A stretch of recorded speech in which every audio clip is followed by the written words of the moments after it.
তাই আজ আমি বড় বিপদে পড়েছি। ওই কালে নাগিনীকে আমাকে স্মরণ করতে হবে।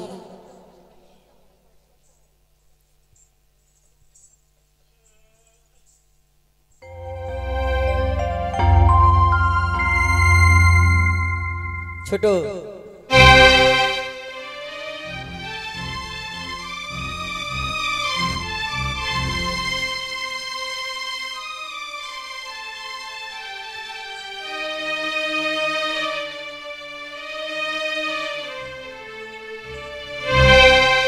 ও বড় বিপদে পড়ে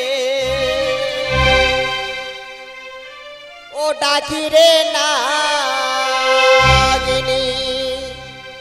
ও এসো দয়া করে রে বড় ছোট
বড় বিপদে পড়ে নাগিনী ওটা কি যে তোমার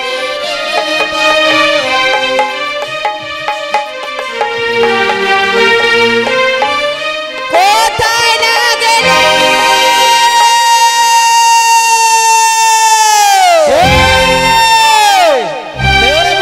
গেল বলে ডাকে এত বড় স্পর্ধা তার একমাত্র স্মরণ করতে পারে ব্রহ্মা বিষ্ণু মহেশ্বর, আরেক নাম তার ত্রিলোচন। কে কে বলে নাগিনী নাগিনী বলে ডাকে? কোথায় নাগিনী? এ তো আমার মায়ের কণ্ঠস্বর। হয়তো মা আমার কোনো বিপদে পড়েছে, তাই আমি আর করবো না বিলম্ব। এই মুহূর্তে আমি দেব দর্শন।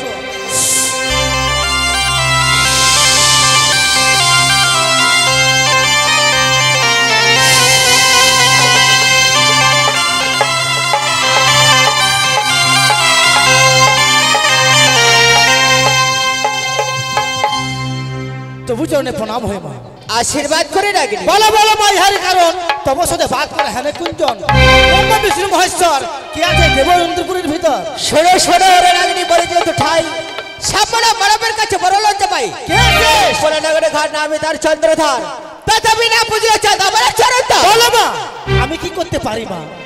শোনো নাগিনী, তাই আজ আমার কাছে পিলা মোড়া করে ছুটে যাও সে সাঁওতালে পর্বতে লোহার বাসর করে। ওখানে রয়েছে দুর্লভ লক্ষিন্দার ভূমি, তাকে তোমাকে দংশন করতে হবে না, আমি তাকে দংশন করতে পারবো না মা। কেন নাগিনী? লক্ষিন্দর নিষ্পাপ, আমি তাকে কি করে দংশন করবো মা? নাগিনী মনে পড়ে সেদিনের কথা? সেই দিনের কথা? উৎসাহনদ যে ছিল তার রথের চাকা দিয়ে তোমার স্বামীকে মেরেছিল, সেদিন তুমি কঠোর প্রতিজ্ঞা করেছিলে। মনে পড়েছে, মনে পড়েছে আমার সেই দিনের কথা। আমি অগ্নিতে ঝম্প দিয়ে প্রতিজ্ঞা করেছিলাম সেদিন মর্তের বুকে পাবো সৈন্যকে, তাদের কাঁচা মাংস আমি ছিঁড়ে ছিঁড়ে খাবো মা। কিন্তু বলতে পারো মা, কোথায় রয়েছে সেই উষানুরুদ্ধ? নাগিনী তাই আজ আমার কাছে বিলম্ব না করে ছুটে যাও সাঁওতালে পর্বতে লোহার বাসর করে। ওখানে রয়েছে দুর্লভ লক্ষ্মীর ভূমি, সেই বেহুলা লক্ষ্মীদার। মা আমি যে সাঁওতালি পর্বতে হোক বাসর ঘরে যাবো মা, আমার যে কোনো পথ জানা নেই মা।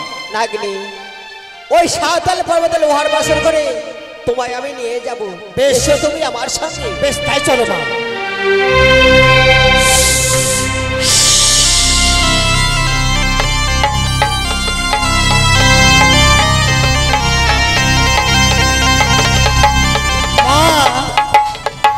বলো নাগিনী। আমি যে একাদশী ব্রত পালন করেছিলাম মা, আমি যদি লক্ষিন্দরকে দংশন করব, আমাকে যে পারস করতে হবে মা। আমি যদি পারস না করি লক্ষিন্দরকে আমি দংশন করতে পারবো না মা। বেশ নাগিনী, তুমি কিছুক্ষণ অপেক্ষা করো, তোমার জন্য আমি দুধ কলা নিয়ে আসবো না। বেশ, তাই হবে মা।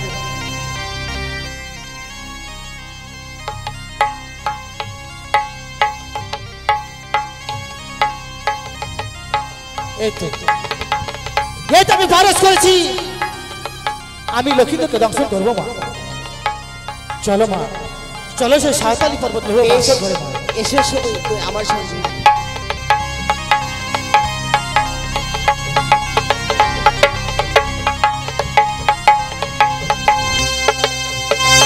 নাগিনী বলো মা।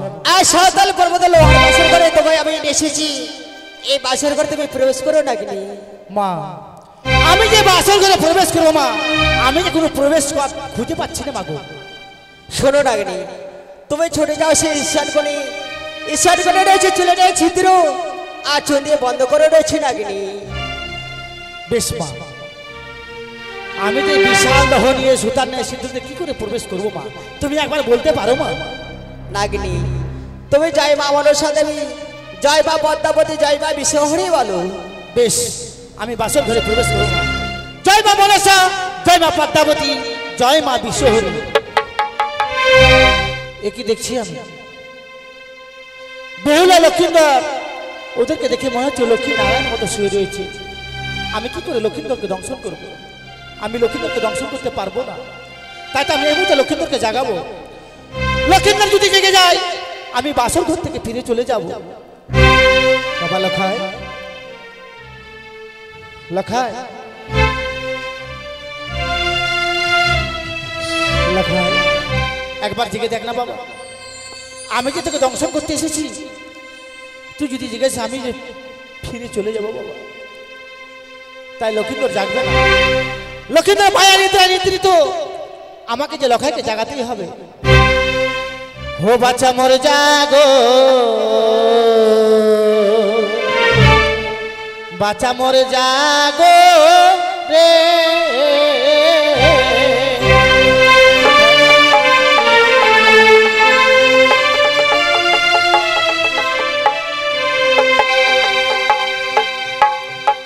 হো বাচ্চা মোর জাগো,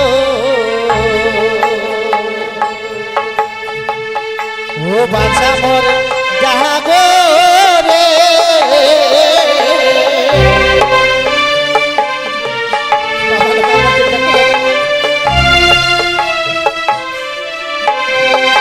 ওরে জাগো জাগো ওরে বাছা, বাছা নয়ন মেলে চা, তুমি যদি জাগো বাছা আমি ফিরে যাই।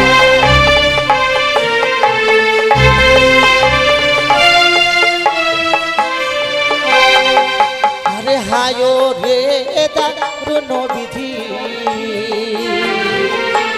আমার এ ছিল কপালে, কেন বিধি তুমি আমায় জন্ম দিয়েছিলে।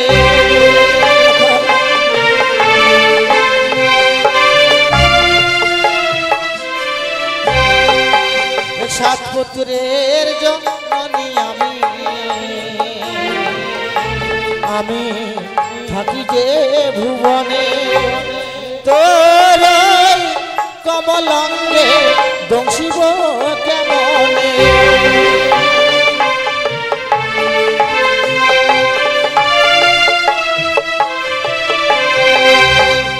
লখাই জাগবেন, লখাই মায়া নিদ্রা নিদ্রিত, লখাই জাগবে না মা। নাগিনী, লক্ষিন্দর নিষ্পাপ, তার অঙ্গে কোনো পাপের ছায়া নেই মা। আমি লক্ষিন্দরকে কি করে দংশন করবো? শোনো নাগিনী, আজ বাসর ঘরে দেখো ঘিয়ের বাতি জ্বালানো রয়েছে, তোমার এক নিকাশে সেই ঘিয়ের বাতি নেমে দেবে, আর গরম ঘি লক্ষিন্দরকে ছিঁড়ে দেবে, তাহলে তাকে পাপে পরিণত হবে না। তুমি ঠিক বলেছো মা, আমি এক নিকাশে লক্ষিন্দর ঘিয়ের বাতি আমি নিব। এই তো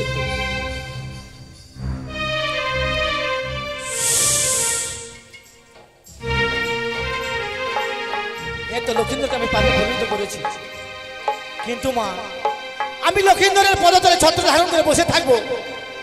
লক্ষিন্দর যদি আমার মস্তকে পদাঘাত না করে আমি কি করে লক্ষিন্দরকে দংশন করবো মা? নাগিনী,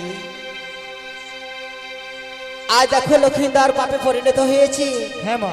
আর আমার শরীর হইতে আমি মশা তৈরি করি। বেশ মা। ওই লক্ষিন্দরকে ছিঁড়ে দেবো। বেশ। যে সময় লক্ষিন্দর মশার কামড়ে ছটপট ছটপট করবে, হ্যাঁ মা। তোমার মস্তকে করবে পদাঘাত, সেই সময় তোমার লক্ষিন্দরকে তুমি করবে দংশন। আমি লক্ষিন্দরের পদতলে ছত্র ধারণ করে বসে থাকলাম মা। বাবা লখাই, আমি তোর পদতলে ছত্র ধারণ করে বসে থাকলাম, তুই আমার মস্তকে পদাঘাত করিস না বাবা, তুই আমার মস্তকে পদাঘাত করিস না।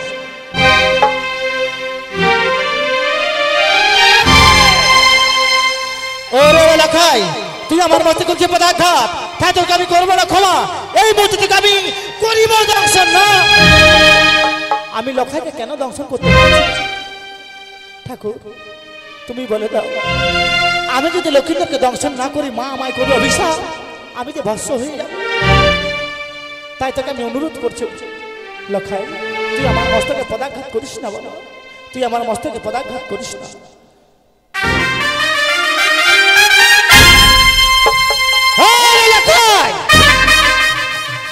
তোকে নিষেধ করা সত্ত্বেও তুই আমার মস্তকে দুবার করেছি পদাঘাত, তাই তো তোকে আমি করবো না ক্ষমা লখাই। এবার তোকে আমি করবো না ক্ষমা, এবার তোকে করিব দংশন। কি ঠাকুর, লক্ষিন্দরকে আমি দংশন করতে যাচ্ছি, কিন্তু দংশন করতে কেন?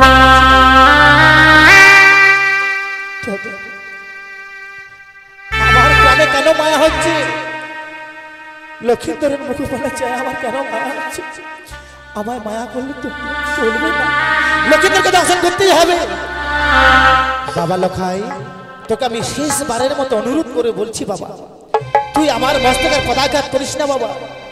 আমি শেষবারের মতো তোর পদতলে আমি ছত্র ধারণ করে বসে থাকলাম।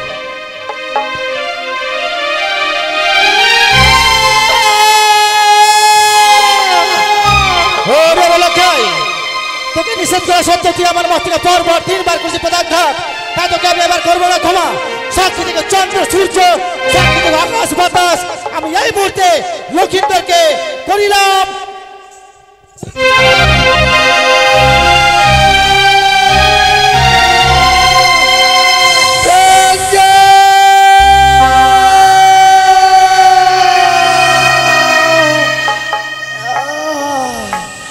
আমার সর্বত্র দাও দাও করে চলে যায়।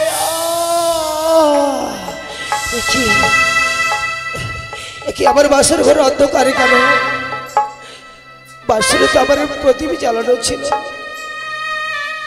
তবে কি বেহুলা বাসরের বাতি নিভিয়ে দিয়েছে?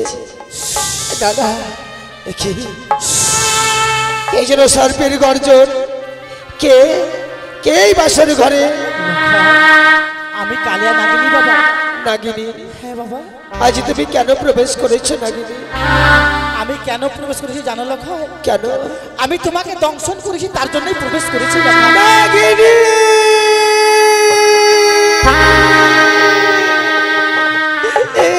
কি করেছো নাগিনী? তুমি এই লোহ বাচ্চার ঘরে আমায় ছবল মেরেছো। হ্যাঁ লখাই। ওগো নাগিনী, আমি তো তোমার চরণে কোনো অপরাধ করিনি, তবে কেন, কোন অপরাধের সাজা তুমি এই বাচ্চার ঘরে দিলে বলো?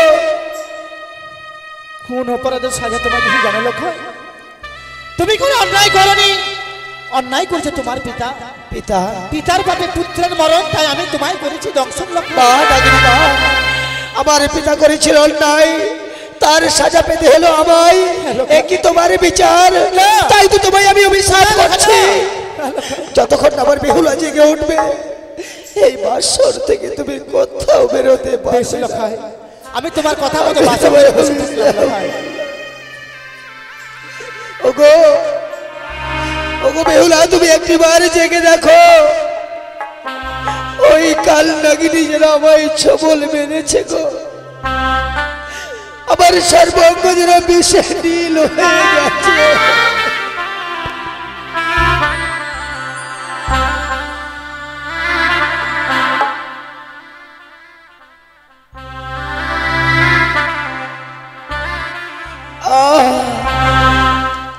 ওগো উঠো উঠো গন্ধবা নিয়ার ঝি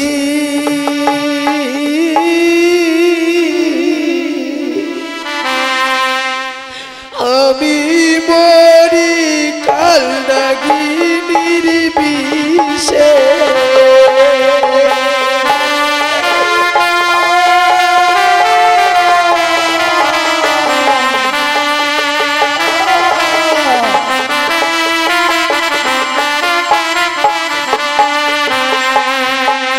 ওগো ওঠো ওঠো গন্ধবানিয়ার ঝি আমি মরি কাল নাগিনীর বিষে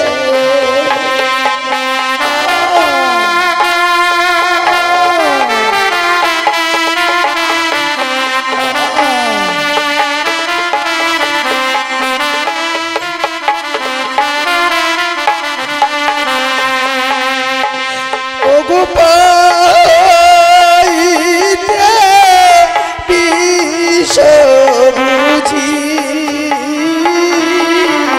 হাঁটু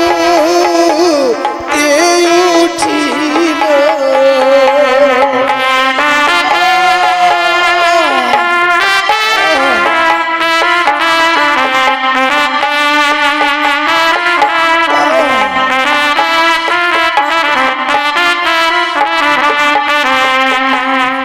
ওই আমার মনে বড় আশা ছিল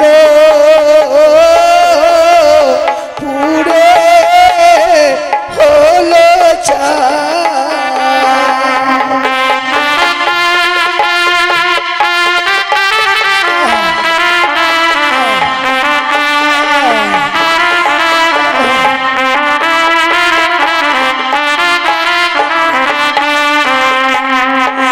ওগো হাঁটু হইতে বিষ বুঝি কোমরে উঠিল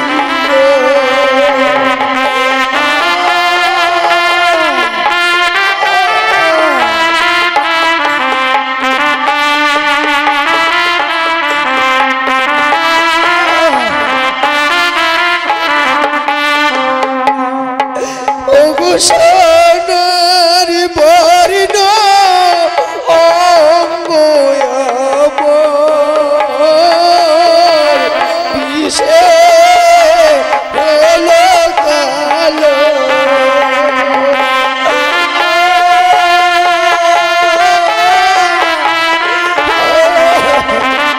ওগো, তুমি কি বাড়ি কথা বলো না?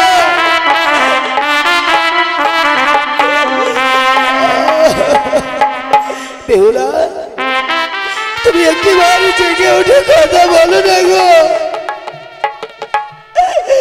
আজ বাবাই সর্বে দংশন করেছে যে দেখো আমার সর্বাঙ্গ জুড়ে বিষে কালো হয়ে গেল আমি জানি বেহুলা আমি জানি তুমি আমার উপর অভিমান করেছো তোমার কাছে প্রেমালিগণ চেয়েছিলাম বলে তুমি অভিমান করে শুয়ে আছো প্রিয়ে কিন্তু জানো গো আমি না তোমায় কোনোদিন আর বেহুলা বলে ডাকবো না গো। কোনোদিন তোমায় আমি বলবো না আমায় রন্ধন করে দাও আমি কোনোদিন বলবো না তুমি আমায় খেতে দাও শুধু একটি বার আমার সঙ্গে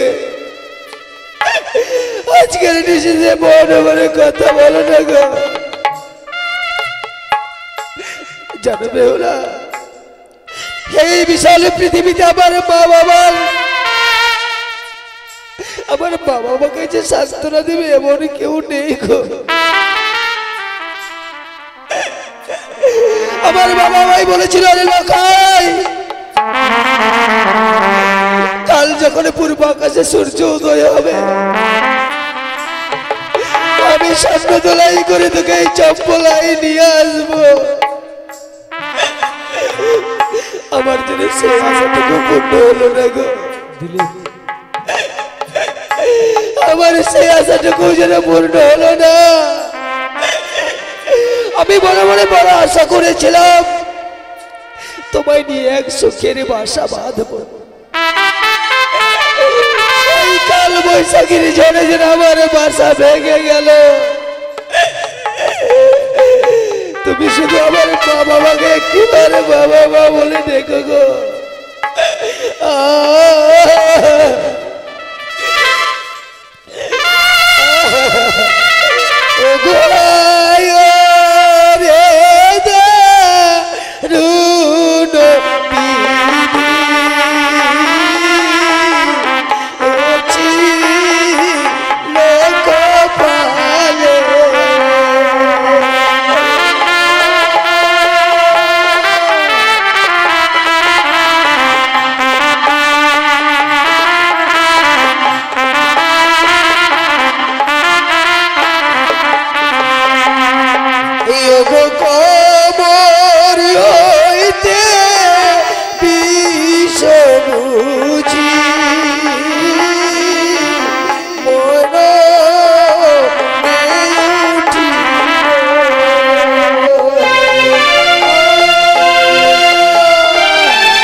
চারিদিক অন্ধকার হয়ে গেল।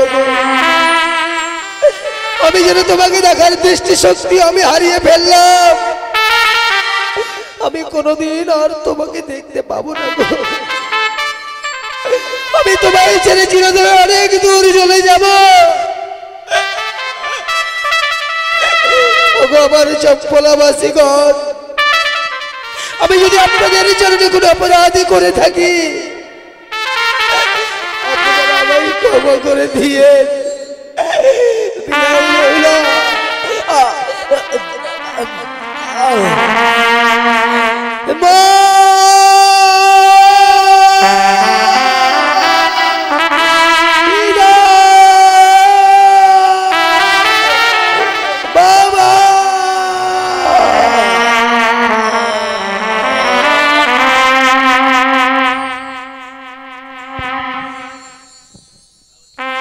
আর সাঁওতাল পর্বতে লোহার বাসন করে দৌড়লাম লক্ষতায় প্রাণে বাড়ে গেছি। আর এদিকে রয়েছে সরেকা বেনের ঘুমিয়ে, তাকে আমাকে স্বপ্ন দিতে হবে। ওরে ওরে সরেকা, আর নিশ্চিতে ঘুমিয়ে না থেকে একটি বার সে বাসন করে ছুটে যায়। তোর ছেলেকে যে পদ্মার কালিয়া নাগিনে দংশন করেছি এ বলে সে সরেকাকে আমি স্বপ্ন দিলাম। আর এদিকে রয়েছে বেহুলা ঘুমিয়ে। মা বেহুলা, তুই একটিবার জেগে দেখে মাগো, তোর স্বামীকে যে আমি 6 মাস 6 দিনের জন্য তোমার স্বামীকে আমি কেড়ে নিয়েছি মাগো। তোমার একটিবার তুমি নিদ্রা ভঙ্গ করো মা, একটিবার ভঙ্গ করো।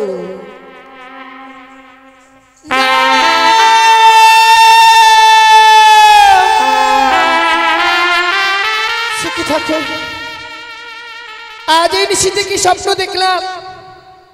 আমার স্বামীকে ওই পদ্মার কালিয়া নাগিনী দংশন করেছে। সে কখনো হবার নয়। এই যে নিশ্চিত হলো বাসর ঘর, এই বাসর ঘরে কখনো স্বপ্ন প্রবেশ করতে পারে না। কিন্তু যে বাসর ঘরে বাতি জ্বালিয়ে রেখেছিলাম সেই বাসর ঘরে যেন অন্ধকার। ওগো প্রভু, তুমি কোথায় আছো একটিবার দেখা দাও না। দেখো না আমাদের এই বাসর ঘর যেন অন্ধকার হয়ে গেছে গো। আমার স্বামী যেন এমনি ভাবে আমার ডাকে আর সাড়া দেবে না। বুঝতে পেরেছি, অভিমান করেছি। আমার এই বাসরের বাতিকে আবার জ্বালাবো।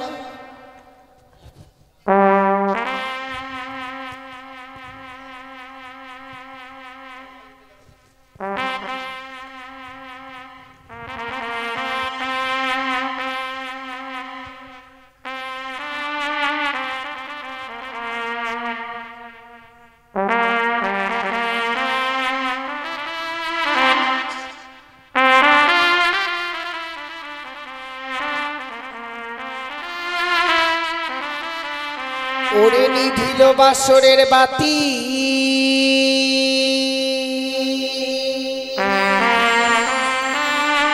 কে নিভায়ে দিল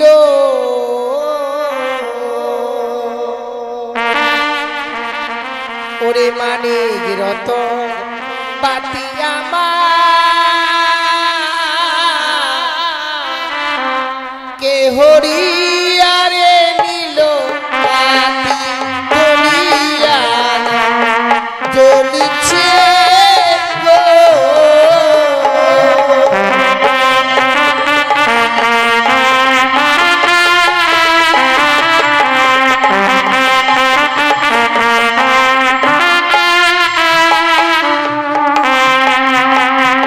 ওরে বাও নাই বা তা শোনাই রে নাই পবনে গতি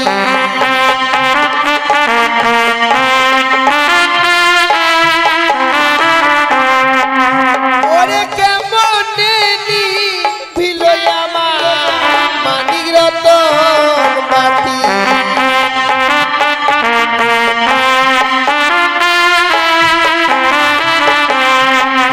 ওরে ঘিয়ের তেলে ভরা বাতি জলে সারা রাতি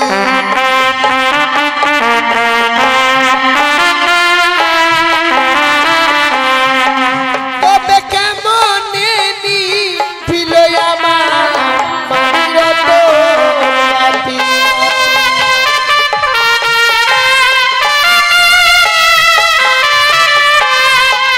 ওরে একবারে জানার বাতি তবু না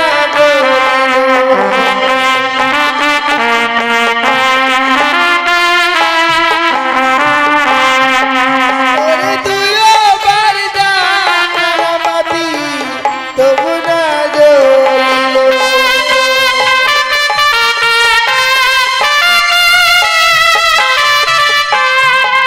ওরে হাই রে আমার দারুণ বিধি এ ছিল কপালে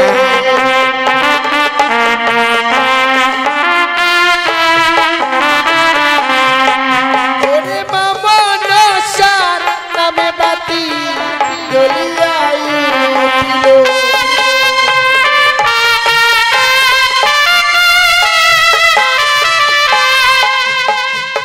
ও বাতি জ্বলিয়া যে জ্বলিল গো।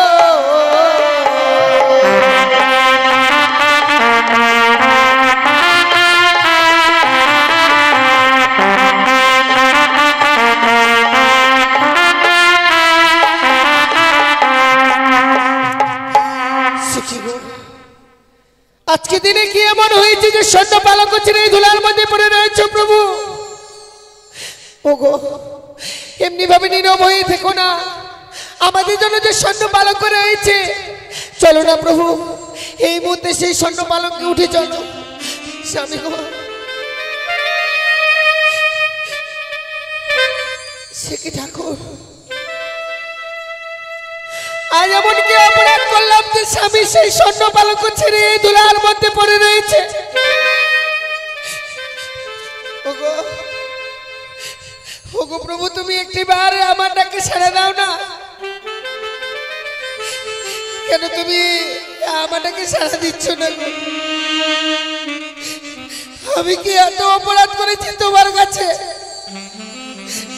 বলো না স্বামী, এমনি ভাবে নীরব হয়ে থেকো না, আমি তোমার জন্য রন্ধন করে এনেছি, চলো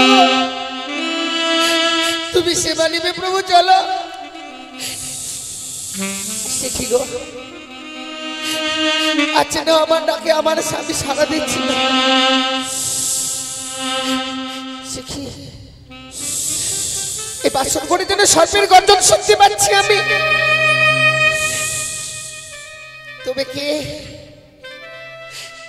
কে এই বাসর ঘরে প্রবেশ করে রয়েছে? কে বেহুলা, কে? মা বেহুলা, আমি যে কালিয়া নাগিনী মা। হে নাগিনী, হ্যাঁ মা। তুমি এই বাসর ঘরে প্রবেশ করেছো নাগিনী? হ্যাঁ মা। তুমি তো জানো এই যে নিশ্চিত লো বাসর ঘর। আমি জানি মা। তুমি কি করে এই বাসর ঘরে প্রবেশ করেছো বলো? আমি কি করে প্রবেশ করেছি জানো মা? আমি কেনই বা প্রবেশ করেছি লোহ বাসর ঘরে তোমাকে না বললে তুমি বুঝতে পারবে না মা। তোমার স্বামী কেন কথা বলছিল তুমি জানো মা? কেন নাগিনী? বলার আগে তুমি আমায় ক্ষমা করে দিবে বেহুলা।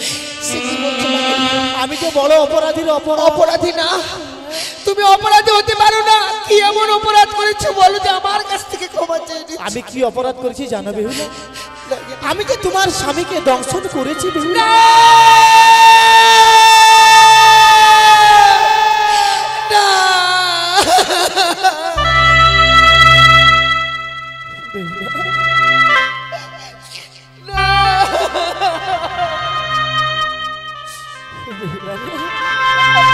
ওগো, তুমি একটিবার উঠে কথা বলো। ওই নাগিনীর কথাই আমি বিশ্বাস করি না। তুমি একটিবার উঠে কথা বলো। তোমার স্বামী আর কথা বলবে না বেহুলা। এ নাগিনী, আমি কি অপরাধ করেছিলাম গো? যে তুমি আমার স্বামীকে আমার কাছ থেকে কেড়ে নিলে। ওগো, তুমি একটিবার উঠে কথা বলো। আমি ওই নাগিনীর কথা বিশ্বাস করি না বেহুলা। তুমি একটিবার উঠে কথা বলো। আমি তোমাদেরকে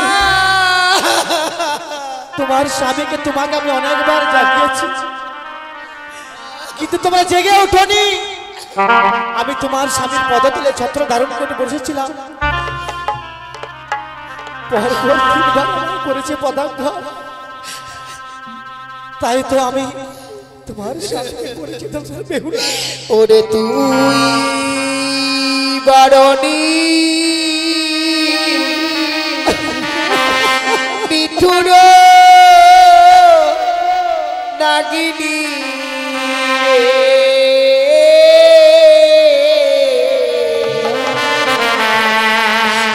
তুই বারণী মিঠুর নাগিনী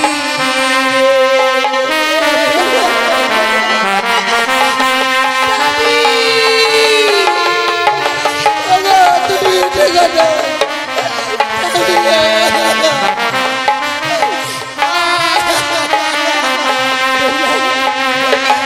তুই বারণী মিঠুর নাগিনী রে,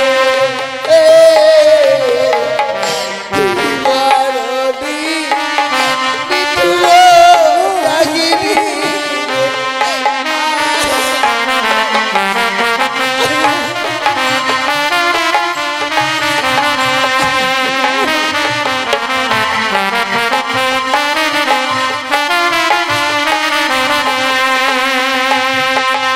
ও নাগিনী মায়া নাই তো মনে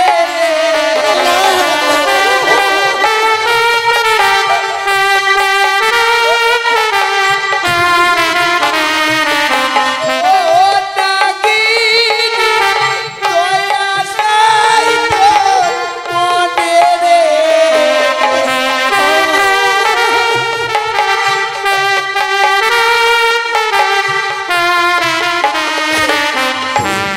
বারণী মিঠুর নাগিনী রে, বারণী মিঠুর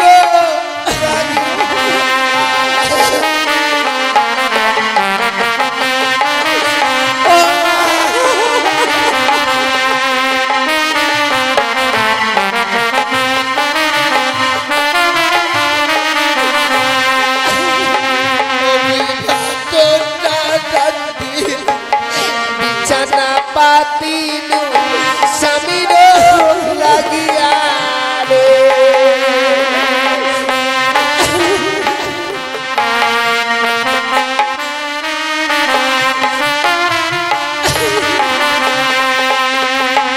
ওই ভাত না রান্ধিনু বিছানা পাতিনু স্বামীর লাগিয়া রে।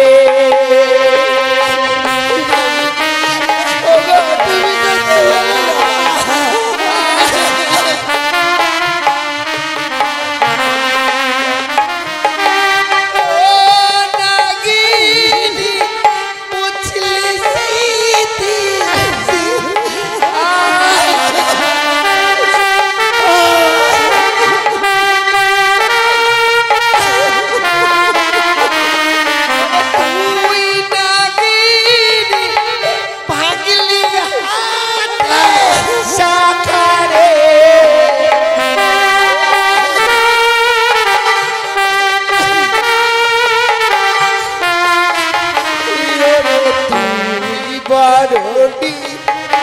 নিঠুর নাগিনী রে নিবারণী নিঠুর নাগিনী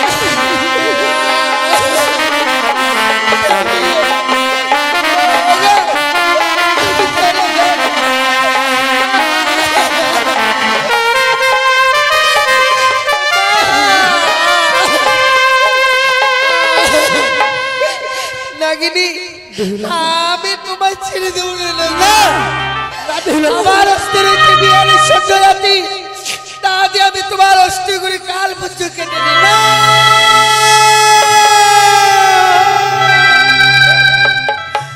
মা বেহুলা তুমি আমার পুত্র ছেদন করে দিলে মা। নাগিনী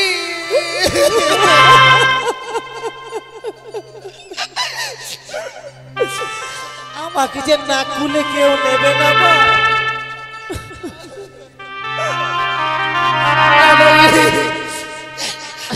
আজ সবের আগে সবাই যেন তোমায় ওই সর্বকুলে নেবে আজ থেকে তোদের সর্বজাতিকে আমি অভিশাপ করে দিলাম এই পৃথিবীর বুকে কোন জীবকে আঘাত করার সঙ্গে সঙ্গে সর্বজাতির অষ্ট করে কাল পুত্র ছুটে যাবে।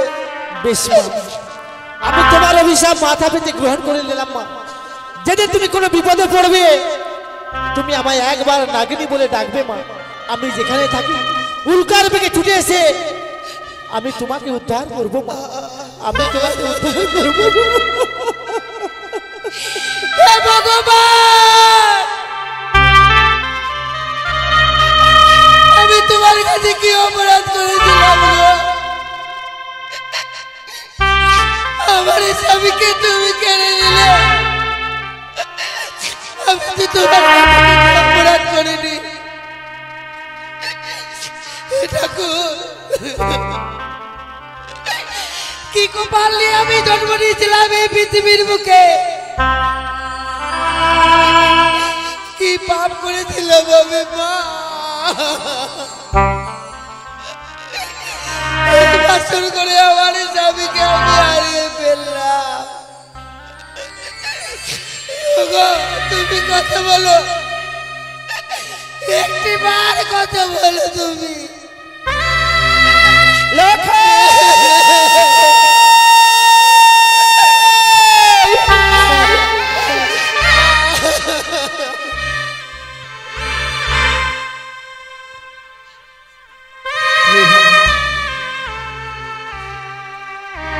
আজ আমি আমার কি স্বপ্ন দেখলাম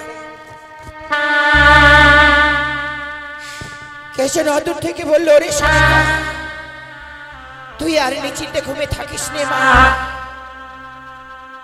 একটি বার ছুটে আয়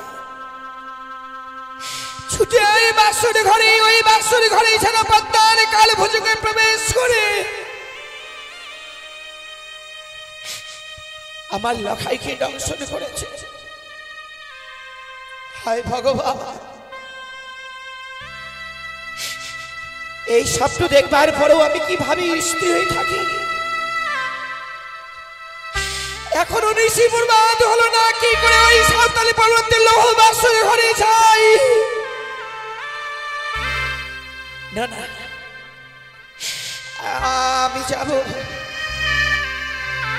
আমি যাব এই মুহূর্তে আমার লখাইকে দেখবার জন্য আমি সেই বাসুর ঘরে যাব।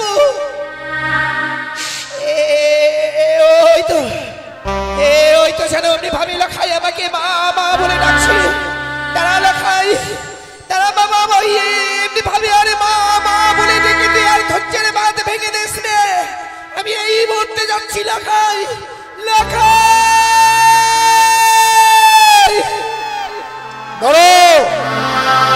দাঁড়ো সনকা এখনো নিশ্চি প্রমাদ হয়নি অমনি করে লক্ষায় বলতে বলতে তুমি অমন করে কোথায় যাচ্ছ সনকা?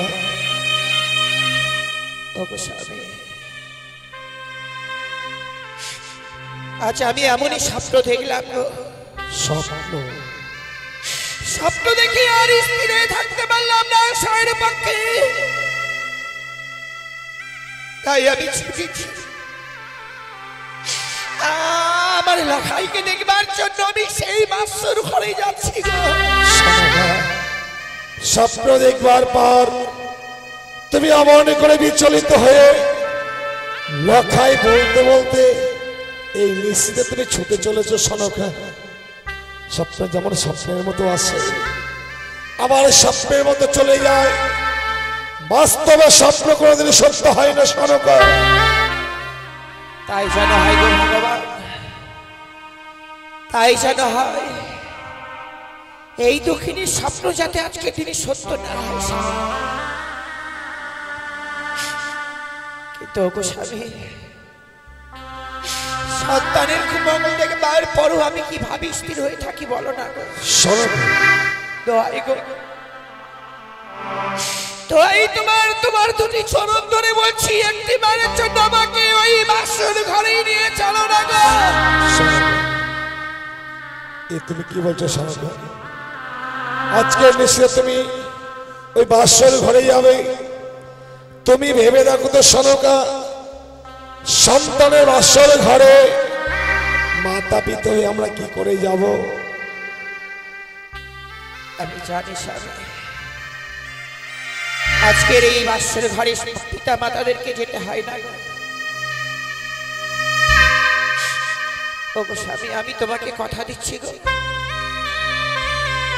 আমরা এই মুহূর্তে ওই বাসরের ভিতরে প্রবেশ করব না গো।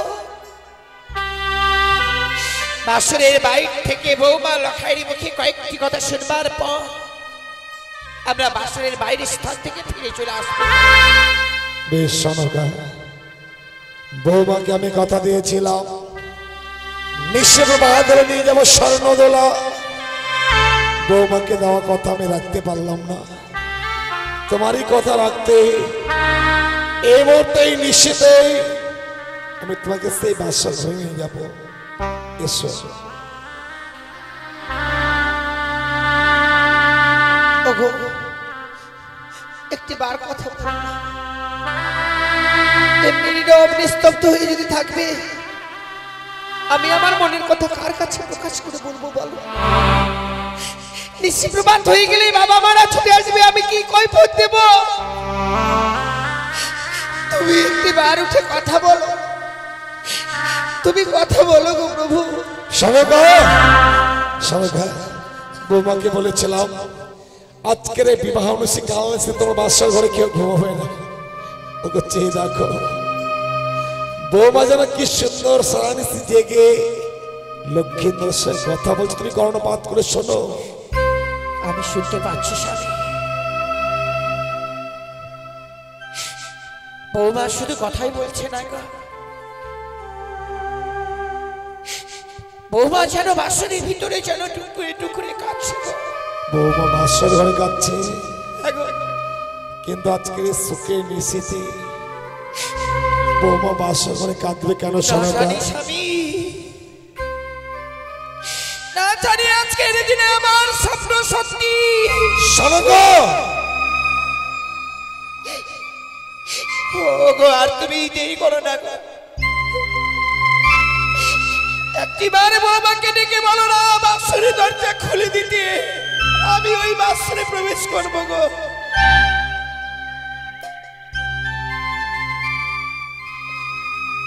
বৌমা,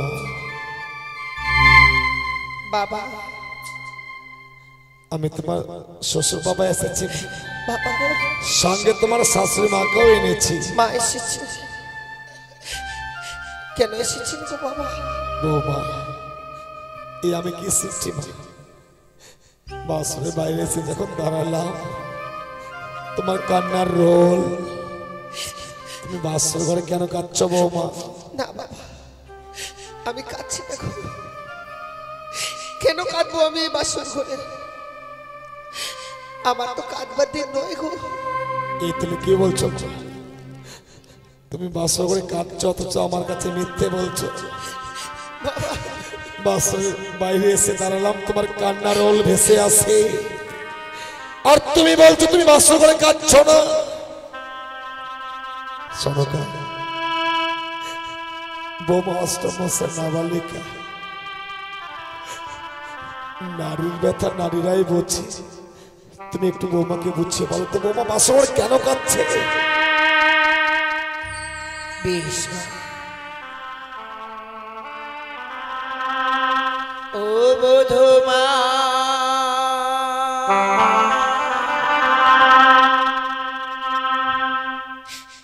কাপানি খোলো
আমরা বড় আশা নিয়ে তোমাদেরকে দেখবার জন্য এসেছি মা।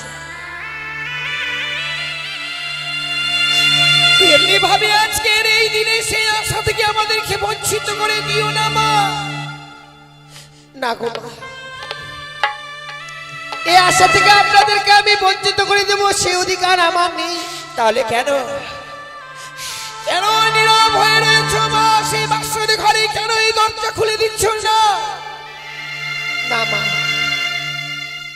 আমি এই বাসর ঘরে দরজাখানা খুলে দিতে পারবো না। কিন্তু কেন বৌমা? সত্যই যদি খুলেও দিতে হয়, আমার সঙ্গে আপনাকে আগে 3 সত্য অঙ্গীকার করতে বৌমা, তুমি এত নিষ্ঠুর বৌমা যে আজ সন্তানকে দেখতে এসেছি বলেই বাসর ঘরের দরজা খুলবার পূর্বে তুমি আমার সঙ্গে 3 সত্য অঙ্গীকার করতে বলছো? এই বিশাল পৃথিবীতে লক্ষাই ছাড়া আমার আপন বলতে আর কে আছে তুমি বলতে পারো মা? আমার যা কিছু আছে সবই তো তোমাদের। না জানি আমার কিবা চাইবে, দরজা খুলবার পূর্বে তুমি আমাকে 3 সত্য অঙ্গীকার করতে বলছো। সত্যি গো, এতক্ষণে আমি জানলাম সন্তানদের বিয়ে হয়ে গেলেই মনে হয় বাবা মা এতই পর হয়ে যায় গো। দেখো না, যে বৌমাকে আমি গর্ভে ধারণ করিনি, কিন্তু আমার লখাই, যে লখাইকে আমি গর্ভে ধারণ করেছিলাম, আমার বক্ষ সুদাই তাকে বড় করেছি, এমন আমার গর্ভে ধরে সন্তান ছেলে বাসনের ভিতরে নীরব হয়ে রয়েছে গো। ওগো তুমি আর দেরি করো না গো, বৌমার সঙ্গে 3 সত্য অঙ্গীকার করো। বৌমা, আমি তোমার সঙ্গে 3 সত্য অঙ্গীকার করবো মা। বলো তোমার এমন কি সত্য রয়েছে? আপনি শুধু কথা দিন বাবা, যে নিশ্চয় প্রমাদ হয়ে গেলে আপনার কাছ থেকে আমি যা চেয়ে নেব আপনি আমার হস্তে তুলে দেবেন। তাই হবে মা। আমি বাসরে বাইরে দাঁড়িয়ে কথা দিলাম, নিশ্চয় প্রমাদ হলে তুমি আমার কাছে যা চাইবে আমি তাই দেব। তুমি দরজাখানা একটিবার খুলে দাও মা। বেশ, তাই দেব গো। আপনি যখন কথা দিয়েছেন বাবা, আমি এই মুহূর্তে বাসনের দরজাখানা খুলে দেব। খুলে দিলাম মা, আমি এই বাসনের দরজাখানা। বৌমা, বৌমা, বৌমা, আজকে এসব মনে কাঁদতে আছে হতভাগী। তুমি কি জানো না মা, স্ত্রীর চোখের জলে স্বামীদের জীবনে অকল্যাণ নেমে আসে। তুমি যদি আজকে তুমি চোখের জল ফেলো, তোমার স্বামীর যে অকল্যাণ নেমে আসবে মা। বাবা, আমি যে বড় নিরুপায় হয়ে পড়েছি। ওরে হতভাগী, তোমাদের নাচকে দিনে সুখের নিশে মা। তাছাড়া এই বাসর ঘরে এমনি ভাবে চোখে জল ফেলছ। ওরে হতভাগী, স্ত্রীর চোখের জলে যে স্বামীর কুমঙ্গল নেমে আসবে রে মা, এমনি ভাবে কাটতে নেই মা। এটা শুধু তোর একার বিধান নয় মা, এই জগতে যতগুলো নারী রয়েছে সকল নারীর একই বিধান।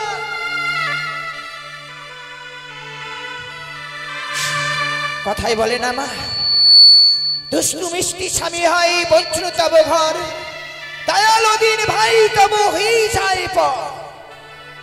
যখন নারীদের বিয়ে হয়ে যায় মা, বাবা মা ভাই বোন তারা সকল আত্মীয় হয়ে যায় মা। নারী জীবনে এমনই অসহায় পর পুরুষকে আপন করে নিতে হয় মা। সকল নারীকে পরের হাত ধরে চলে আসতে হয়েছে মা। আচ্ছা বাবা মাকে ছেড়ে এসেছিস বলে এই বাসর ঘরে চোখের জল ফেলছিস মা? না মা, বাবা মাকে ছেড়ে আসলো, আমি তো এখানে এসে বাবা মায়ের অভাব পাইনি। যেখানে আপনার মতো মা আছে, বাবার মতো বাবার হয়েছে, সেখানে কিসের অভাব? তাহলে কেন কাঁদছিস মা? অভাবটা আমার কথাই জানেন মা। কোথায় মা? যে মানুষটার আশায় আমি এসেছি এই বাসর ঘরে, আমার স্বামী যে আমার সঙ্গে কথা বলছে না গো মা। লক্ষাই তোমার সঙ্গে কথা বলছে না? তোমার স্বামী তোমার সঙ্গে কথা বলছে না? কথা বলছে না বাবা। জানি বৌমা, লক্ষ্মীন্দর অভিমান করে তোমার সঙ্গে কথা বলছে না। সঙ্গে ডাকো, ডাকো তোমার কোন ধর্মপুত্র লক্ষ্মীন্দরকে। ওরা কি বৌমার সঙ্গে অভিমান করেছে? ওকে আজ আমি এমন শিক্ষা দেব যাতে ভবিষ্যতে কোনদিন আর বৌমার সঙ্গে অভিমান করতে না পারে। ডাকো, লক্ষ্মীন্দরকে ডাকো। ওগো, কেউ না জানলে তুমি জানো গো। লখাই আমার ছোট থেকে কঠিন অভিমানী সত্তা। আমাদের এত বড় রাত প্রাসাদ থাকতে ওই রাত প্রাসাদে নিয়ে যায়নি বলে লখাই শেষে সবার উপর অভিমান করেছে। সবার উপর অভিমান করলেও আমার সঙ্গে কখনো অভিমান করে থাকতে পারে না। তাই তোমরা একটু দাঁড়াও, আমি এই মুহূর্তে আমার অভিমানী সন্তানকে ডেকে বলবো, ওরে হতভাগ্য সন্তান, এমনি ভাবে ওই অষ্টম বৎসরের নাবালিকাকে কেন দুঃখ দিচ্ছিস? লখাই,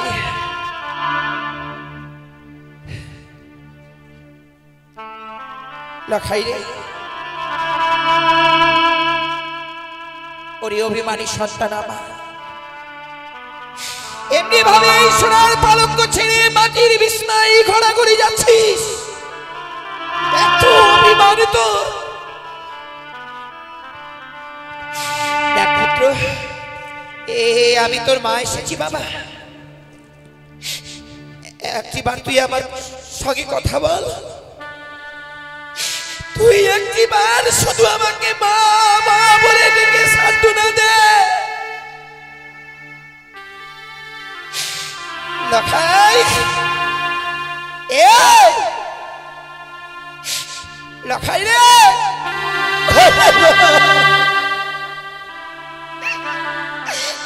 লখাই,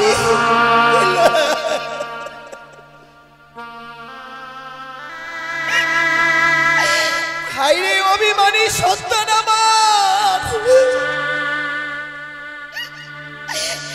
অভিমান করেছি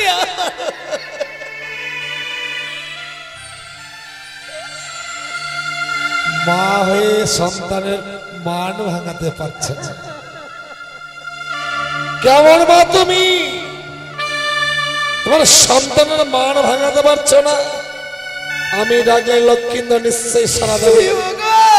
লখাই লখাই লখাই কি লখাই কথা বলছিস না কেন?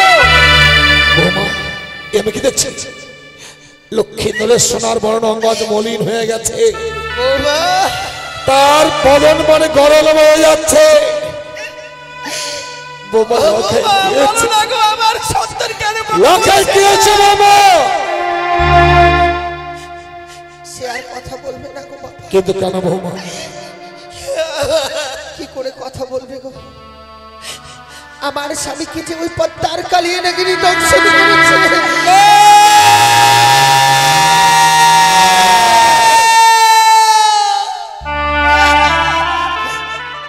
লখাই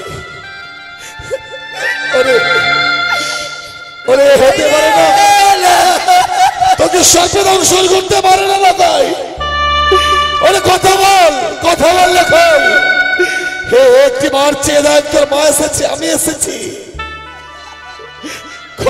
কথা বলছিস না কেন? কথা বল লখাই, একটিবার কথা বল।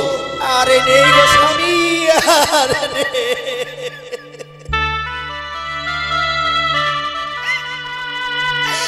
ভগবান আমাদেরকে চিরদিনের মতো বঞ্চিত করে দিল। আমি মা ডাকতে গেছিল,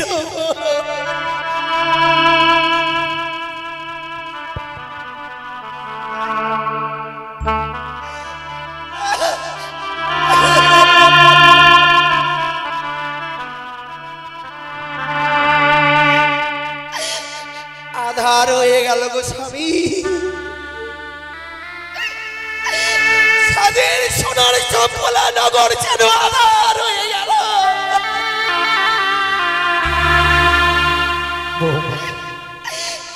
আর কেউ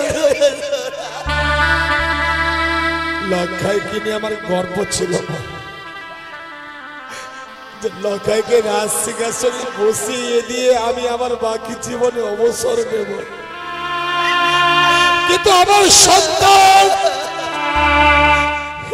এই মায়ের বাদর ছিন্ন করেছে, অনেক দূরে চলে যাবে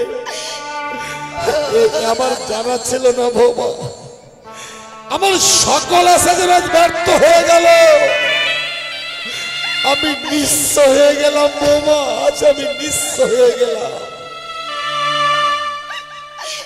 ওগো স্বামী গো, আমরা কি এতই রাক্ষসী ছিলাম? এর আগে আমি ছয়টি সন্তানকে খেয়েছি, যে কৃপা করে আমাকে একটি সন্তান দিল। আমার এই সন্তানকেও আমি খেয়ে ফেললাম।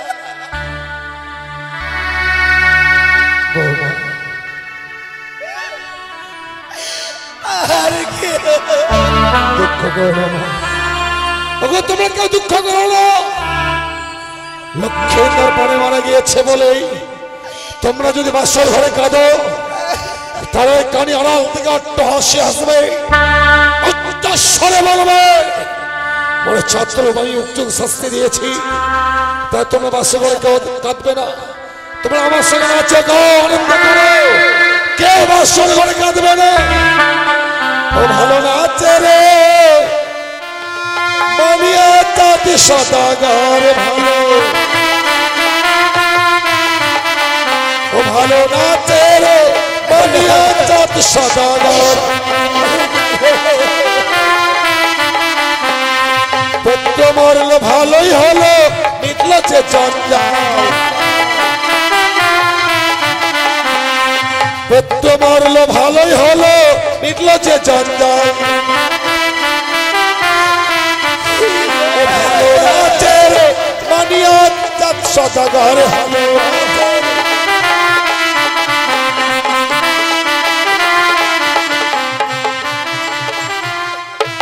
নাচো গাও আনন্দ করো কেউ তোমরা চোখের জল ফেলো না কেউ শুরু করে কাঁদবে না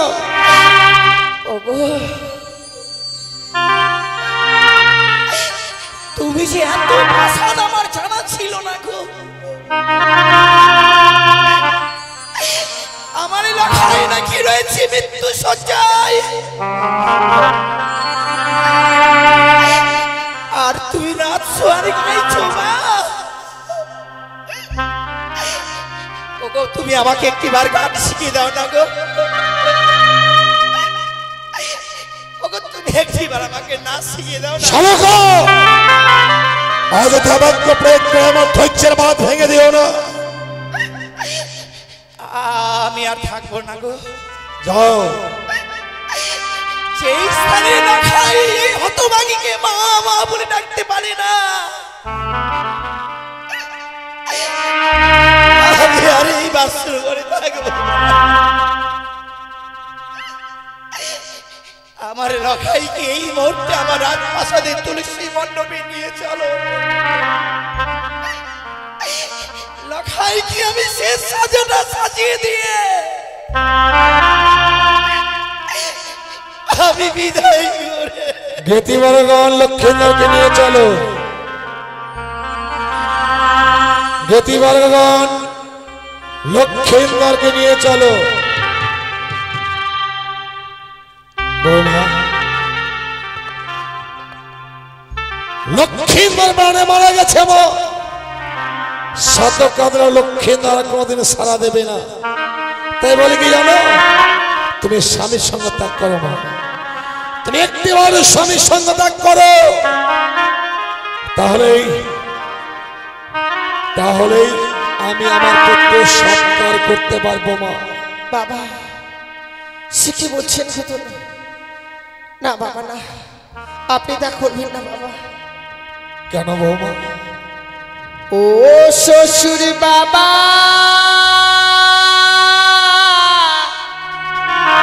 গো ও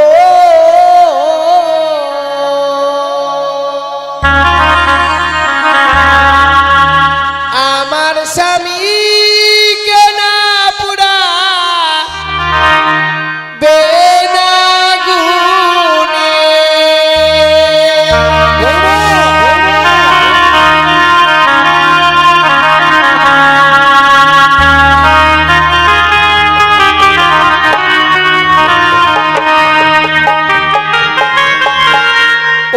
হাসতে ধরি পায়ে করি বাবা বলি যে আপনারে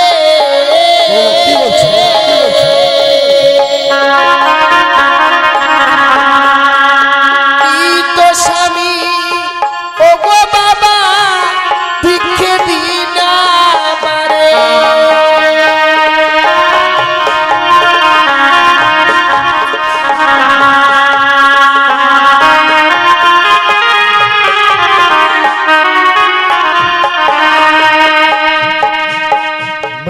স্বামীকে আমার কাছে ভিক্ষে যাইছো হ্যাঁ বাবা কিন্তু ওই মৃত স্বামীকে তুমি এমন কি করবে মা ও গো মৃত স্বামী লয়ে বাবা ভাসিব সাগরে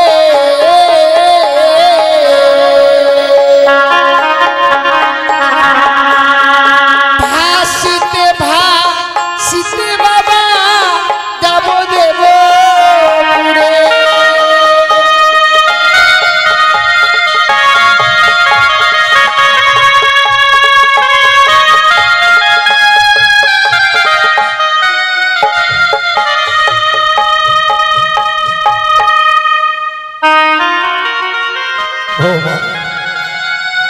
তুমি তোমার মৃত স্বামীকে নিয়ে সাগরের জলে ভাসবে কিন্তু কেন না কেন ভাসবে ওই ভয়ঙ্কর সাগরের জলে স্বামীকে নিয়ে সাগরের জলে ভাসতে ভাসতে যাবো আমি সেই দেবতা নগরে প্রত্যেকটি দেবতার কাছে স্বামীর প্রাণ ভিক্ষে চাইবো আমি কি অপরাধ করেছি যে আমার স্বামীকে তারা কেড়ে নিল গো এ তোমার মিথ্যে আশা বৌমা, এ তোমার মিথ্যে আশা। তুমি তোমার স্বামী প্রাণ ফিরাতে ভয়ঙ্কর সাগরের জলে ভাসবে। তুমি কি বলতে পারবে মা, এই পৃথিবীর কোন নারী তার মৃত স্বামী প্রাণ সে ফিরিয়ে দিয়েছে? হ্যাঁ বাবা, পেরেছে সে সতী সাবিত্রী, চেনা যমরাজের সঙ্গে বাকযুদ্ধ করে স্বামী প্রাণ ফিরিয়ে এনেছে বাবা। সতী সাবিত্রীর কথা আমার জানা নয় বৌমা। সতী সাবিত্রী এমন সতীত্ব গুণে পাইতে সম্মান, যমঠাই ফিরিয়া পাইল সত্যবান। যমরাজকে বাকযুদ্ধে পরাজিত করেছিল বলেই সত্যবানকে সে ফিরে পেয়েছিল। তুমি তো পারবে না বৌমা। তবে সতী সাবিত্রী সত্যি যদি সে যমরাজের কাছ থেকে স্বামীর প্রাণ ফিরিয়ে আনতে পারে, আমিও পারবো বাবা সেই দেবতানুগর থেকে স্বামীর প্রাণ ফিরিয়ে আনতে। আমি পারবো। তুমি তোমার স্বামী প্রাণ ফিরাতে না জানি তোমার প্রাণকে তুমি ওই ভয়ঙ্কর সাগরের জলে বিসর্জন দেবে বৌমা। তাও তো বড় পুণ্যবান মনে করবো বাবা। বৌমা, স্বামীর জন্য যদি নিজের প্রাণকে আমি বিসর্জন করে দিতে পারি,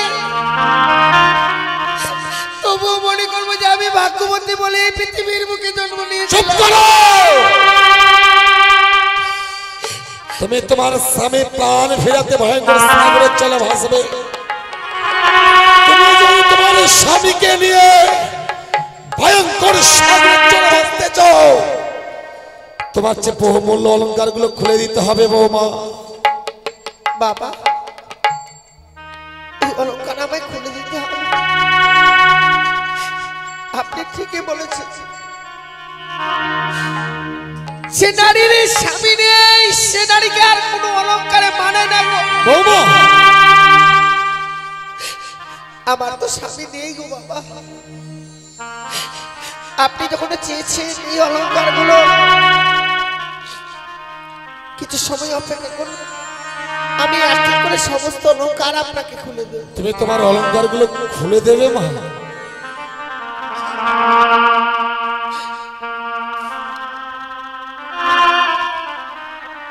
ওই আমার অষ্টয় অলংকার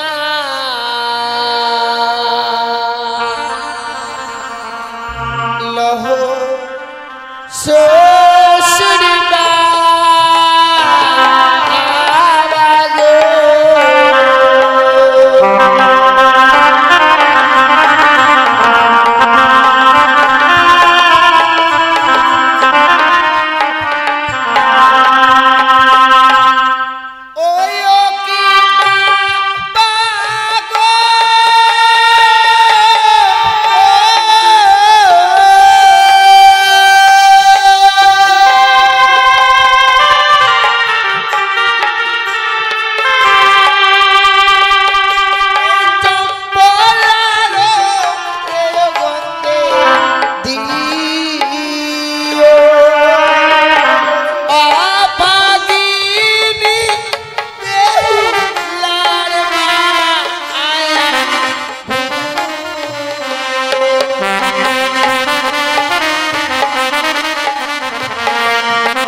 আমি এক এক করে সমস্ত অলংকার খুলে দিয়েছি গো।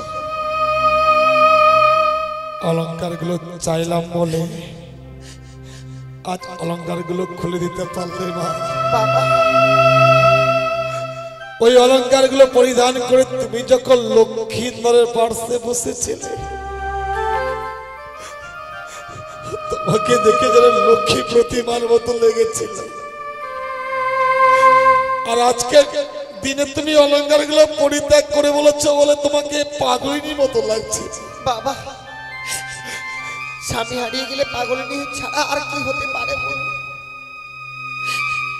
আমার স্বামী নেই বাবা, পাগলিনী, আমি পাগলিনী সেজে গেছি গো। বৌমা বাবা অলংকার গুলো কেন চাইলো তুমি আমার মনের ব্যথাটা বুঝতে পারলে না মা। বাবা তুমি অষ্টবৎসর মালিক, ভেবেছিলাম ওই অলংকারের প্রতি তোমার লোভ থাকবে, আর অলংকার গুলো চাইলে তুমি আমার চম্পকনগরের রাজপ্রাসাদে থাকবে। আমি আমার রাজপ্রাসাদে রাখবার জন্য ওই অলংকার গুলো চেয়েছিলাম। অলংকার গুলো তুমি পরিয়ে নাও মা, ওই অলংকার গুলো আমার চাই না। সে অলংকার একবার আমি পরিত্যাগ করে দিয়েছি বাবা, আমি সে অলংকার আর পরিধান করে থাকতে পারবো না। সমস্ত অলংকার তো আমি খুলে দিয়েছি, কিন্তু এখনো যে বহুমূল্য অলংকারটি তোমার কাছে রয়ে গেছে মা। সে কি বলছেন বাবা? কিন্তু পরিধান করে থাকবার মতো অলংকার তো আমার কাছে আর নেই গো। বুঝতে পারছো না তাই না? তুমি যে লাল রঙের ওই অগ্নিবস্ত্রের শাড়িখানা পরিধান করে আছো, সাগরের জলে ভাসতে গেলে তোমাকে যে ওই অগ্নিবস্ত্রের শাড়িখানা খুলে দিতে হবে মা। কিন্তু বাবা এই শাড়িটা যে নারীদের লজ্জা নিবারণ করবার জন্য, কি করে আমি আপনার হস্তে এই শাড়িখানা তুলে দেব বলুন না বাবা? আমি যদি আপনার নিজের মেয়ে হতাম, পরনের শাড়ি খুলে নিতে চাইতেন বাবা। বাবা আমি শ্বশুর ঠাকুরে তোমার কাছে শাড়িখানা চাইলাম, যে শাড়িখানা দিয়ে তুমি তোমার লজ্জাকে নিবারণ করছো। ওই শাড়িখানা আমি কেন চেয়েছিলাম জানো মা? কেন বাবা? ওই অগ্নিবস্ত্রের শাড়িখানা হচ্ছে লাল রঙের অগ্নিবস্ত্রের শাড়ি। ওই অগ্নিবস্ত্রের শাড়িখানা তোমার কাছে যতক্ষণ থাকবে, তোমার কাছে লোভ কাম মোহ বিরাজ করবে মা। আর যতক্ষণ লোভ কাম মোহ বিরাজ করবে, ভগবান দর্শনে অগ্রসর হলেও তুমি ভগবান দর্শন করতে পারবে না মা। ভগবান দর্শনে অগ্রসর হতে গেলে এক মন এক চিন্তা যে অগ্রসর করতে হয়। এই লাল রংটা হচ্ছে লালসার প্রতীক, তাই লাল রংটা পরিত্যাগ করে তুমি সাদা রঙের থান পরিধান করবে। ওই সাদা রংটাতে শান্তির প্রতীক বৌমা। বেশ বাবা, আপনি যখন আদেশ করছেন, আপনার আদেশ আমি অমান্য করবো না বাবা। কথা দিচ্ছি, স্বামীকে নিয়ে সাগরের জলে ভেসে যাবার পূর্বে আমি আপনার হস্তে অগ্নিবস্ত্রের শাড়ি তুলে দিয়ে তবেই যাবো গো। কিন্তু বৌমা, হ্যাঁ বাবা, তুমি ভয়ঙ্কর সাগরের জলে ভাসলে, ওই ভয়ঙ্কর সাগরের জলে ভাসতে গেলে তোমায় কিছু না কিছু অবলম্বন করতে হবে মা। হ্যাঁ আপনি ঠিক বলেছেন। তাই আপনাকে আমার পঞ্চমকদের বৃক্ষের মান্দার আর সোনার বন্দুক তৈরি করে দিতে হবে। এ তোমার মিথ্যে আশা বৌমা। কেন বাবা? তোমার এ আশা আমি পূর্ণ করতে পারলাম না।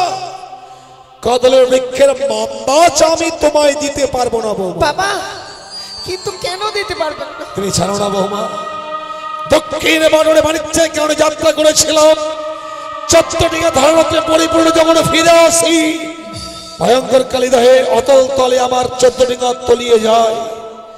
সেই দিন আমি আমার প্রাণ বাঁচাতে উচ্চস্বরে চিৎকার করেছিলাম, ওকে কে কোথায় আছো, আমার প্রাণ রক্ষা করো। এই কঠিন পৃথিবীর মানুষ কেউ আমাকে বাঁচাবার জন্য এগিয়ে আসেনি মা। বাবা সেই দিন একটি ছোট্ট কদলের বৃক্ষ আমার প্রাণকে রক্ষা করেছে। তাই মৃত্যু লক্ষ্মী মরেছে, কদলের বৃক্ষের মূল্য যে আমার কাছে বেশি রয়েছে মা। তবে কি তবে কি আমি ওই কদলি বৃক্ষের মানদেশ পাবো না বাবা? পাবে বাবা, যদি যোগ্য কদলি বৃক্ষের মূল্য দিতে পারো তবে তুমি কদলি বৃক্ষের মান্না চাবে। বিহীনে কদলি বৃক্ষকে আমি মূল্যহীন করতে পারবো না। বেশ বাবা, আপনি আমায় কিছু সময় ভিক্ষে দিন না বাবা। যেখান থেকেই হোক না কেন কদলি বৃক্ষের মূল্য এনে আপনার হস্তে আমি তুলে দেব। বেশ বাবা, আমি তোমাকে সময় দিলাম, যত সময়ের মধ্যে তুমি কদলি বৃক্ষের মূল্য দেবে। এই নারীদের জীবনটা যে বড় অসহায় জীবন। আজ স্বামীকে নিয়ে সাগরে জলে ভেসে যাব, যার জন্য আমায় কদলি বৃক্ষের মূল্য দিতে হবে। কিন্তু এই হতভাগীর কাছে দেবার মতো তো মূল্য নেই। ওগো চম্পলানগরের বাবা মায়েরা, আমায় একটি করে পয়সা ভিক্ষে দিন না। আপনাদের ওই ভিক্ষের বিনিময়ে যদি আমি আমার স্বামীর প্রাণ ফিরে পাই মা, আমিও 10 জনের মতো মাথা উঁচু করে বেঁচে থাকতে পারবো। আমায় একটি করে পয়সা ভিক্ষে দিন।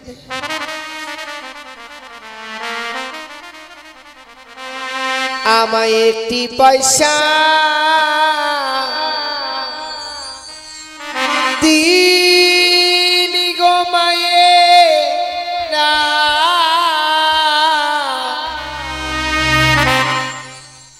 একটি পয়সা দিন।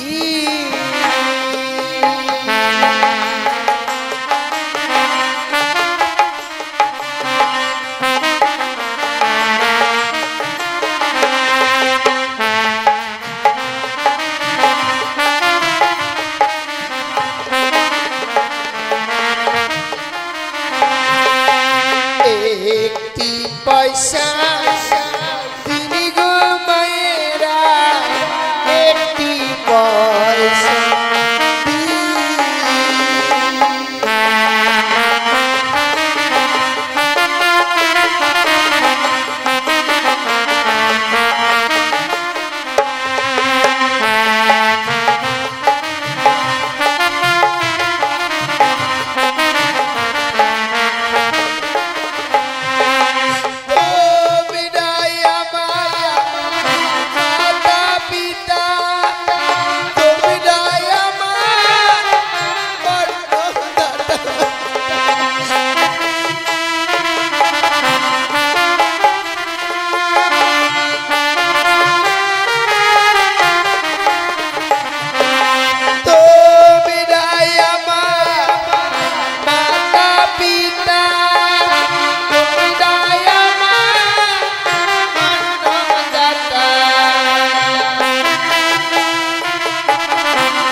রাজনন্দিনী কপাল দোষে ভিখারি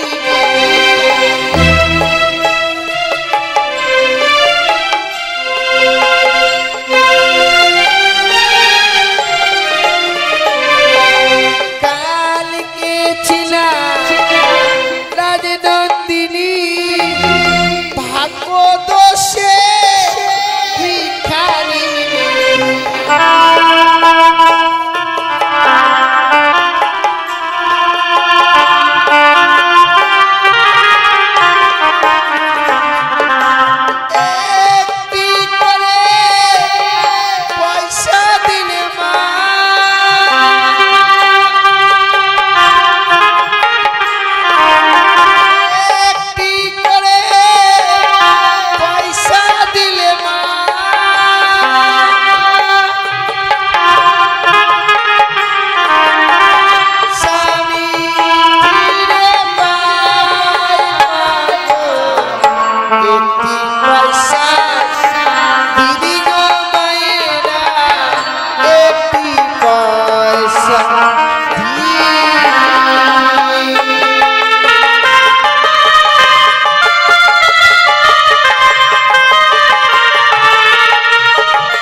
আমার এই বিপদের দিনে সবাই একটি করে পয়সা আমায় ভিক্ষে দিয়েছে।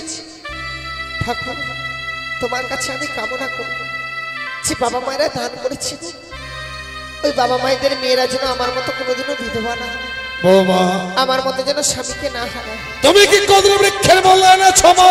এনেছি বাবা। কিন্তু কদরের বৃক্ষের মূল্য দেবার মতো করি তো তোমার কাছে ছিল না বৌমা। ছিল না বাবা। আপনার কাছে যে আমি সময় ভিক্ষে চেয়েছিলাম, সেই সময়ের মধ্যে সারা চম্পলানগর আমি ভিক্ষে করে এনেছি। কি বললে? হ্যাঁ বাবা। তুমি তোমার স্বামীকে পাবার আশায় ভিক্ষের 40 স্কন্ধ ধারণ করে চম্পকী নগরের দ্বারে দ্বারে ভিক্ষে করেছো মা। হ্যাঁ বাবা। তুমি রাজকীয় বড় হয়েছো, তুমি শুধু মানুষকে দান করে এসেছো, আর যে তুমি তোমার স্বামীর জন্য ভিক্ষে করলে না, তোমার স্বামী ভক্তির কাছে আজ আমি পরাজিত বৌমা। তাই তাই আর তোমাকে মায়ার বাঁধনে বেঁধে রাখবার মতো ভাষা আমার জানা নেই মা। এই মুহূর্তে তোমাকে গুঞ্জরিয়ার ঘাটে আমি ভাসিয়ে দেব। এসো মা, এসো, কদরের বৃক্ষের মন্দাজে আমি তোমায় ভাসিয়ে দেব।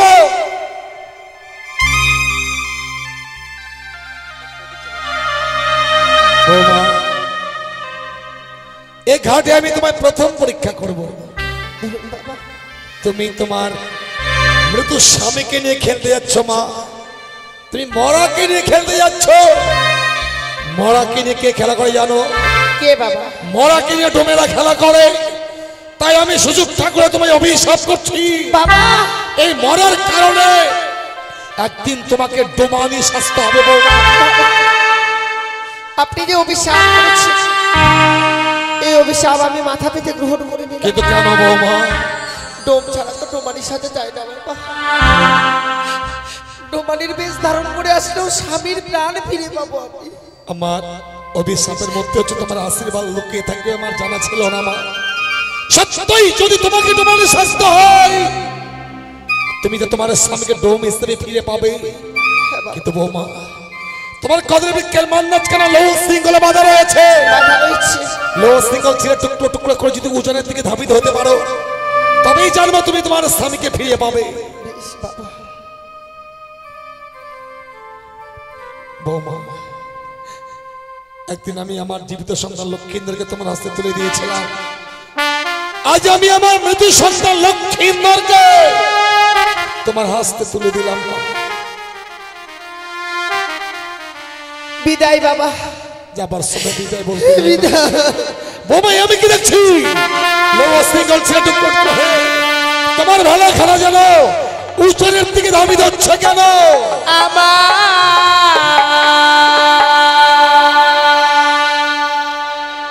শ্বশুর বাবা গো,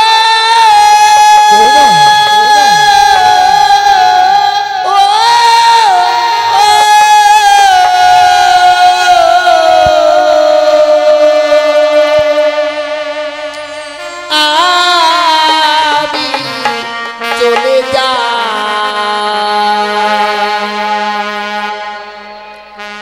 ভেসে যা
চলে গেল। কত ভাবি এক বুক আশা নিয়ে মৃত্যু স্বামীকে বক্ষে ধারণ করে সাগরে চলে ভাসতে ভাসতে চলে গেল, শুধু স্বামী প্রাণ ফিরাবে বলে। আইরে জাগতিক জগতের নিয়ম, শুধুমাত্র মৃত্যু স্বামী প্রাণ ফিরাবে বলে আজ ভয়ঙ্কর সাগরের জলে ভাসতে ভাসতে সে চলে গেল। বৌমা, তুমি যে আশা নিয়ে তোমার স্বামীকে নিয়ে ভেসে যাচ্ছ, সে আশা পূর্ণ হবে কিনা আমার জানা নেই। আমি ঠাকুরের কাছে কামনা করি মা, ঠাকুর যেন তোমার মনোবাসাকে পূর্ণ করে, তোমার মলয় শঙ্খ শ্রীমন্তের সিঁদুরকে যেন তুমি আবার ফিরিয়ে পাও মা। আবার যেন তুমি তোমার মলয় শঙ্খ শ্রীমন্তের সিঁদুরকে ফিরিয়ে যাও। কিন্তু না, আমি আর স্থান দাঁড়াবো না, আমি কিন্তু পদ অতিক্রম করে দেখবো আমার অষ্টম বছর নেওয়ালিয়া বৌমা মৃত্যু স্বামী বাক্যে ধারণ করে ভয়ঙ্কর সাগর চলে কতদূর পদ অতিক্রম করেছে। বৌমা